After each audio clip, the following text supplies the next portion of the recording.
Matthew, everyday audiophile, music lover, beer enthusiast. This is going to be a quick video, but a very important video, and it's mostly thanks to people that have left comments. So first, thank you, and then let's talk about this beer. This is the Cheeky Boy by Panther Island Brewing, a thick snack of tropical passion fruit and mango Berliner Weisse. If this isn't hilarious can art, then I don't know what is. All right. I'm not going to say I haven't loved their beers in the past, but they haven't always hit home for me. They're always one of those love it or hate it types of beers, which is fine if that's where you decide to go for as a brewery, but all right. And this one is a love it. I think that's pretty good, especially for only being 4%, so a perfect pool beer perhaps. So when I posted the video on the Holo Audio Red and the Lumen U2, there were about a half dozen comments saying I needed to try it with Gentooplayer. And I had no idea what this was. This was the first time I'd ever heard of this. So I went and downloaded it and installed it, which, by the way, it's not painful, but it does take a long time to boot the first time, and you need to use the Raspberry Pi 4 image since this uses the Compute Module 4. But it took a little bit to run the first time, and then you have to go through a series of steps to request a key, and then you get sent a key, and that key lasts for a week, so I'm still currently in the trial period. But I feel confident enough about what I heard very clearly that I can talk about it, and I will most likely be purchasing the license after this video is posted. So first, let's talk about what is Gentooplayer, and why would you want to consider it? It's based on the Gentoo distro. So when I say distro, obviously that means Linux. So you have Ubuntu and Debian and a bunch of other distros. Gentoo's one of them. It's highly customizable. That's what this is built on top of, and it has a enormous web UI for you to look at, and it's hugely customizable. But it's a sole developer. He claims that this is highly customized for music, and based on the last 4 nights of listening, I can very easily agree with him, at least compared to the default firmware software that Holo Audio ships with this Holo Audio Red. Now, as I talk about these differences in the sound signature or the audio, I want to keep in mind that it wasn't night and day in that anyone will instantly recognize it every single time, but it was easy enough that I could pick it up once I knew what I was listening for. Comparing the Holo Audio firmware to Gentooplayer, at a high level, dynamics are the same. There's no change in frequency response either. You know, that would be crazy. It is all in the micro details and the air around instruments and voices. And I'm going to use a few tracks to help show what I'm talking about. The first track is Bass Drops by Nenad Vasilic. I probably butchered that, but that's the first track that I want to use for this comparison. Now, through the default Holo Audio firmware, I think this sounds great, especially on I2S since this is a solo bassist. I think there's just a little bit more oomph there, a little bit more slam, and so I2S by default sounds better for me on the Holo Audio firmware.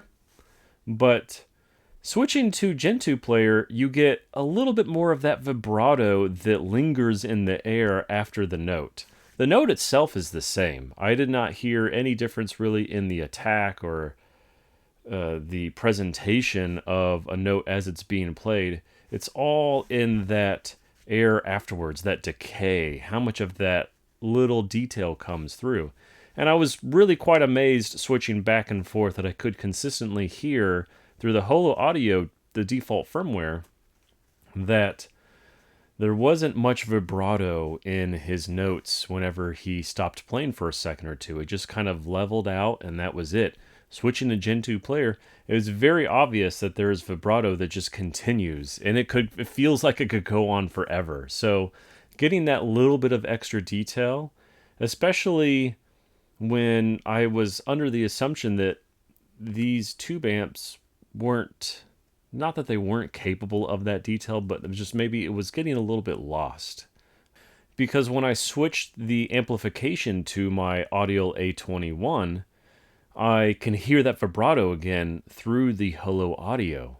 Now, it's even more accentuated through Gentooplayer, but the fact that I'm able to get that same level of detail plus all the other benefits that I love from my EL84 with Gentooplayer is just awesome. It made me so happy. I probably stayed up until 1 or 2 a.m., which is extremely late for me, just in awe, just loving what I was hearing.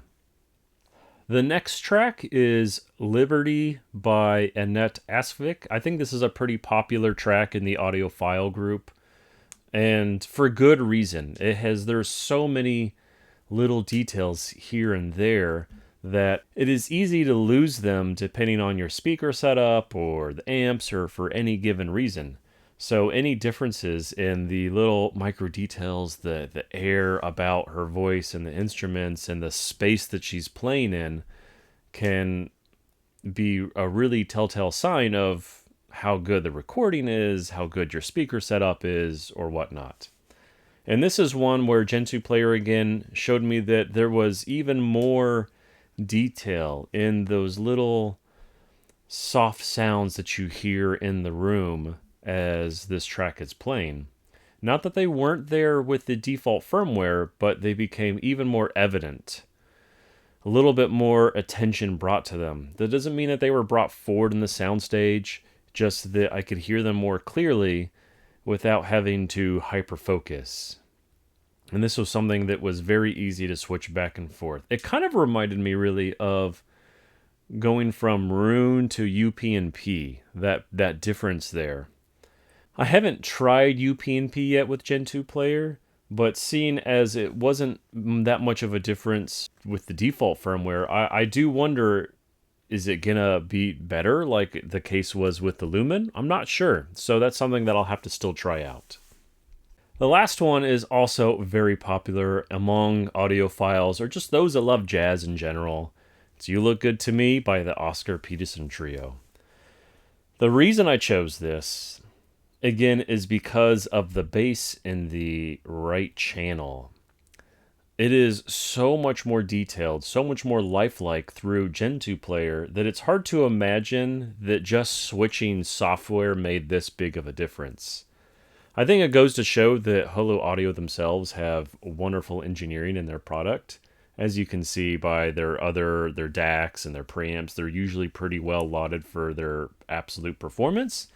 But the software just isn't quite there on the Holo Audio Red. So it's nice that Gentooplayer just dropped in, it worked, and now instantly I have an increase in performance that I didn't think was possible without spending $10,000 before, to be honest, getting an render streamer. But yeah, the bass in this track, it already sounds so girthy, so nice to listen to, like it is actually there.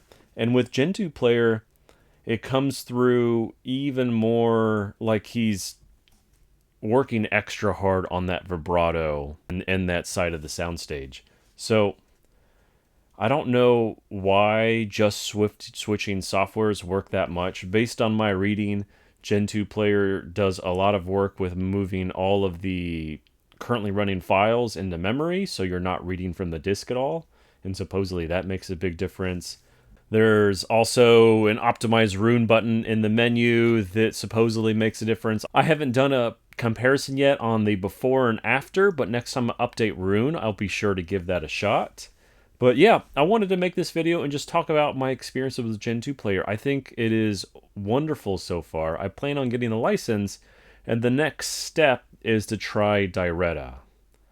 There's also been some comments saying that that is superior, but it's a little bit lengthier, a little bit more involved to set up.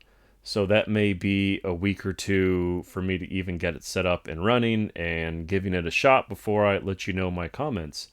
But I really think this is going to set me down a path of trying all the audio distros. And I think that's a good thing because I want to focus on cheaper, high-value upgrades that you can apply to already excellent systems, or maybe just any system. I want to be able to improve it without spending $10,000 because I don't really want to spend that money. So as I go through this journey, I'm going to share those thoughts with you. But until then, I'll see you next time.